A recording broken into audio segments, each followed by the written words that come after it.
Kolaborasi antara Indonesia dan Timor Leste ini sangat strategis karena ini merupakan salah satu bentuk kerjasama selatan-selatan. Jadi saya rasa proyek ini sangat strategis, baik bagi Indonesia terutama, dan tentunya pasti akan sangat strategis juga bagi Timor Leste. Sangat bisa, saya rasa sangat bisa ini untuk bisa nanti dijadikan model, dan harus bisa ya.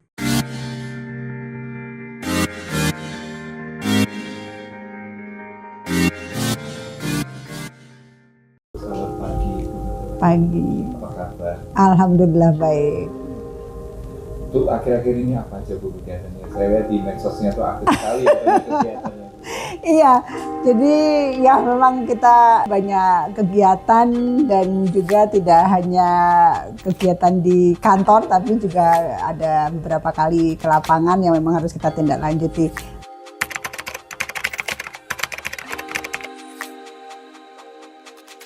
Saya rasa proyek ini, proyek Mitra TW atau TIWA ini merupakan aksi konkret dari MOU yang telah ada antara Indonesia dengan Timor Leste, dan juga IA, Implementation Arrangement antara Indonesia dengan Timor Leste. Indonesia dalam hal ini adalah Kementerian Kehutanan, dan Timor Leste kementerian yang menangani kehutanan, yaitu kalau tidak salah Kementerian Pertanian, Peternakan, Perikanan, dan Kehutanan. Itu yang pertama. Yang kedua, proyek ini juga merupakan jawaban dari pelaporan pada SDGs 652. Saya rasa ini sangat erat kaitannya ke sana. Dan yang terakhir ini juga waktu itu di-mention oleh dari Kementerian Luar Negeri bahwa ya tidak hanya konteksnya proyek Mitra TW, tapi kolaborasi antara Indonesia dan Timor Leste ini sangat strategis karena ini merupakan salah satu bentuk kerjasama selatan-selatan. Jadi saya rasa proyek ini sangat strategis, baik bagi Indonesia terutama, dan tentunya pasti akan sangat strategis juga bagi Timor Leste.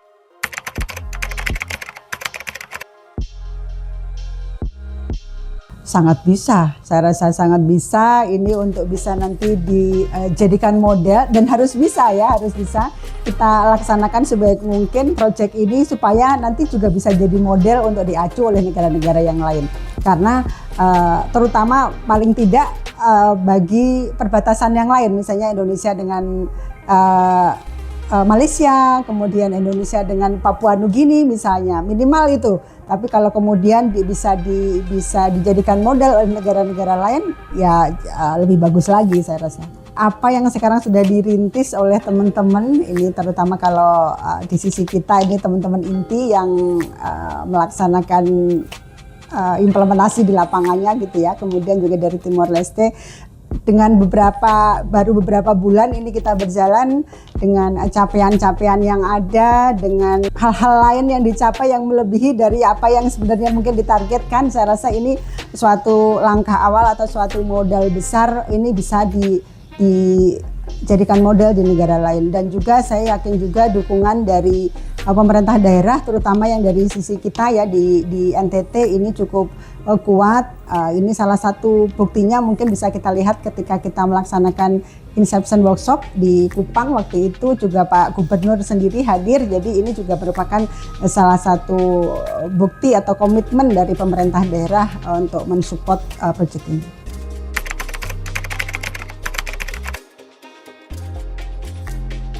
Ya, saya rasa ya tadi seperti saya sampaikan, Inception Workshop yang kita laksanakan di Kupang waktu itu, yang dengan dihadiri oleh tidak hanya dari sisi Indonesia, tapi dari Timor Leste, bahkan Bapak Menteri Muda Kehutanan juga hadir, tim Bupati kalau tidak salah ya, Bupati lah kalau di kita, Bupati dari kedua kabupaten gitu ya di sana itu juga hadir.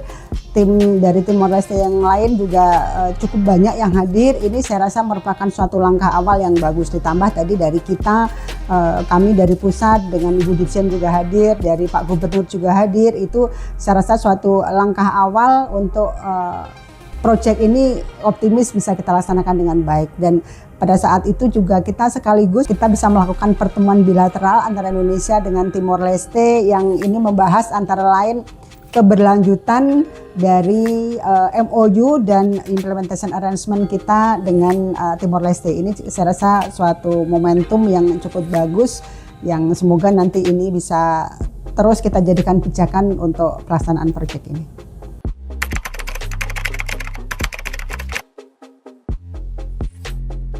Jadi saya rasa sekarang yang penting untuk kita perkuat adalah sinkronisasi perencanaan, karena kita berbicara DAS ini adalah utuh hulu hingga hilir. Sementara ini kan hulunya ada yang di Timor Leste, hilirnya di kita dan sebaliknya. Oleh karena itu sinkronisasi perencanaan ini menjadi sangat penting kita lakukan secara terpadu utuh dalam satu DAS. Yang kedua juga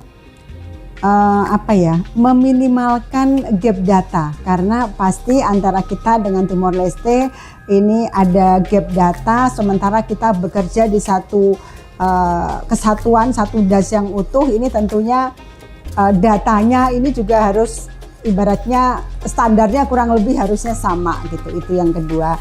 Dan juga yang ketiga adalah penyamaan metode mungkin ya, karena sekali lagi kita bekerja dalam suatu DAS yang utuh, sehingga pelaksanaannya karena ini dilaksanakan oleh Indonesia dan Timor Leste ini di masing-masing negara tentunya menggunakan metode dan sebagainya itu yang relatif sama, sehingga ini nanti bisa menghasilkan suatu, kalaupun ini kemudian kedepannya kita jadikan model, jadi bisa menghasilkan suatu model yang komprehensif. Saya rasa itu. Dan jangan lupa evaluasi juga dilakukan secara bersama-sama antara Indonesia dan Timor Leste.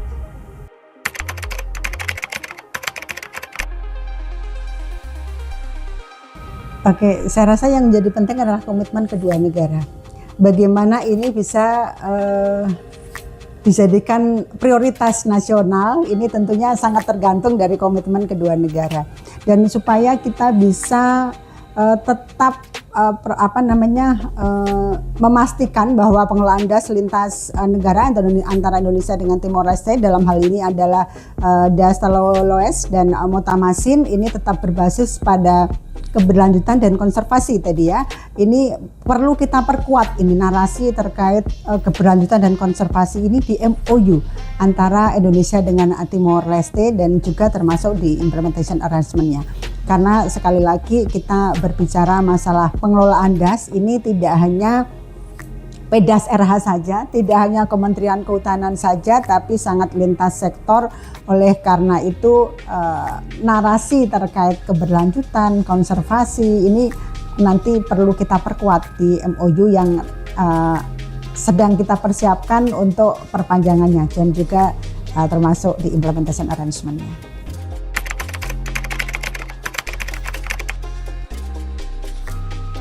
Sebelum ke sana mungkin kita harus sama-sama berkomitmen lah ya untuk membuktikan bahwa proyek ini secara konkret ini bisa memberikan manfaat bagi kedua negara, bagi lingkungan, bagi masyarakat. Itu yang kita harapkan itu. Jadi kita memberikan bukti dulu, sehingga dengan demikian nanti saya rasa kebijakan di tingkat nasional ini juga akan mengikuti seperti itu.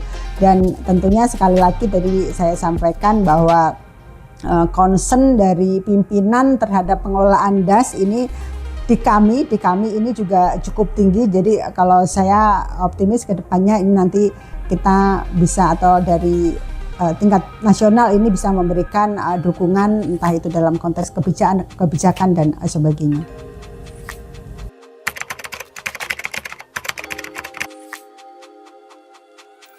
Yang pertama, yang jangka pendek dulu ya, kita pastikan bahwa MOU tadi bisa dari A ini bisa terlaksana dan segera bisa ditandatangani, karena ini juga menjadi salah satu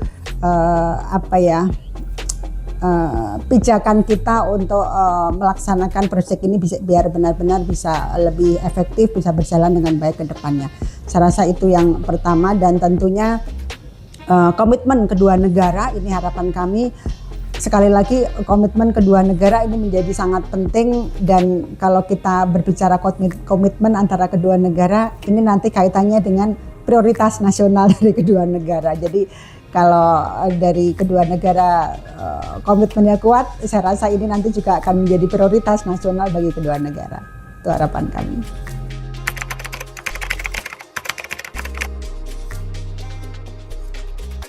Saya rasa yang pertama tadi kita seperti yang kita diskusikan tadi, timeline ya. Timeline ini perlu kita sama-sama siapkan dan kita ikuti. Itu yang pertama. Yang kedua juga koordinasi, karena sekali lagi kita bekerja di satu tapak, bekerja di satu das yang utuh. Jadi kita koordinasi dengan teman-teman di Timor Leste ini juga harus terus kita laksanakan, dan juga bagaimana kita bisa bersama-sama proyek ini bisa berjalan antara Indonesia dengan Timor Leste ini bisa berjalan bersama, sehingga hasilnya pun juga bisa lebih komprehensif. Saya rasa itu. Terima kasih banyak. Sama-sama. Sehat selalu untuk teman-teman tim inti semuanya.